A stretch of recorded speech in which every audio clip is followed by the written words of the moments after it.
Hamish the hairy haggis. What is a haggis? A question asked by many. However, the question should be not what, but who. It's Hogmanay, and everyone in Scotland is very happy. Everyone, that is, apart from Hamish the hairy haggis. Hamish the hairy haggis lives on a steep hill in the Highlands of Scotland. The dawn of a new year means a big, noisy party for nearly all the Scots. For Hamish, the Hogmanay is the start of many days keeping his head down, hiding in a deep, dark hole. Hogmanay marks the start of haggis bashing season. Hamish has been in the hole for ages. He has long finished eating all his thistle sandwiches. Hamish is on the last page of his one and only book. He's very bored and very hungry and wants to go out to play.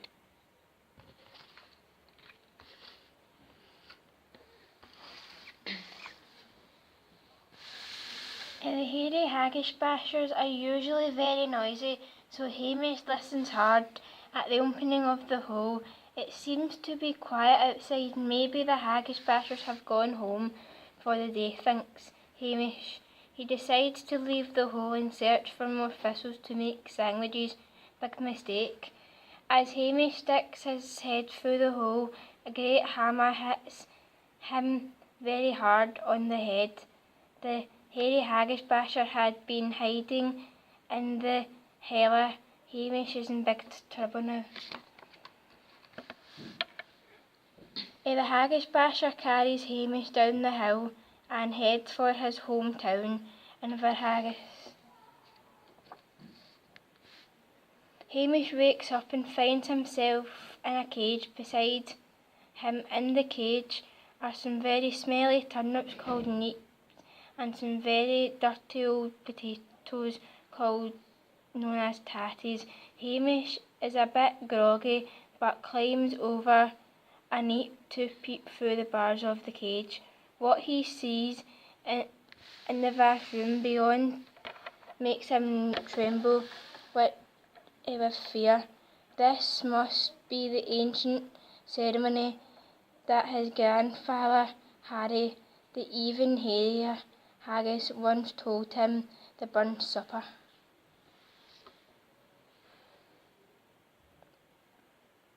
In the big room, hairy haggis bashers and mashers are dancing together. The mashers wear long, colourful skirts and the bashers wear short, colourful skirts. To his horror, Hamish sees that one of the bashers is wearing his grandfather Harry tied around his middle.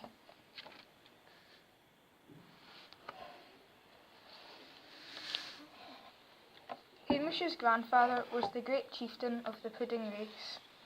Rabbie Burns, it seems, was the really big chief of all the hairy haggis bashers and mashers. He was the most feared enemy of haggis everywhere.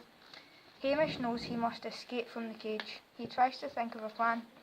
Then from the vast hall comes a cry, "Bring in the haggis, bring in the haggis." Hamish begins to shake even more when he hears these words. On the day of his 5th birthday, his grandfather, Harry the even hairier haggis, and the great chieftain of the pudding race, told him all about the haggis bashers and their very odd ways. Harry told Hamish that if he ever heard the words "Rabbie Burns," he should run for his life. The screeching music stops, and the bashers and mashers sit down at long tables. The chief haggis basher stands up and starts to shout loudly in a language that Hamish does not understand. After a very long time, the big chief raises his glass and everyone begins chanting, "Rabbie Burns." Hamish sees one of the hairy haggis bashers pick up what looks like a baby haggis basher. He blows on one of its spindly legs, and from the baby haggis basher comes a horrible high-pitched howling. The terrible noise makes Hamish and the tatties cover their ears. Luckily for the neeps, they don't have ears, so they can't hear the awful wailing. Hamish remembers something else his grandfather, Harry, told him.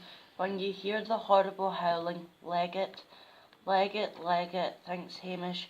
As he kicks a neep with all his strength, the neep hurtles towards the bars. It smashes a hole in the side of the cage, and Hamish jumps through. Hamish makes his escape. Hamish runs for his life through an open door. The bashers and mashers chase after him. Meanwhile, the smelly neeps and the dirty old tatties also escape through the hole in the cage. The bashers and mashers trip over the neeps and tatties. They end up in a tangled and colourful heap.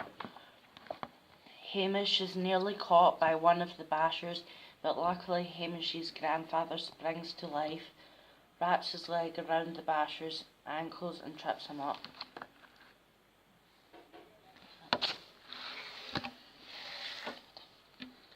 Hamish heads for the hills. The bashers are close behind and nearly catch him. Hairy haggis have two very long back legs and two very short front legs, which means they can run very fast up hills. As soon as Hamish sets foot on the hill, he knows he will be safe.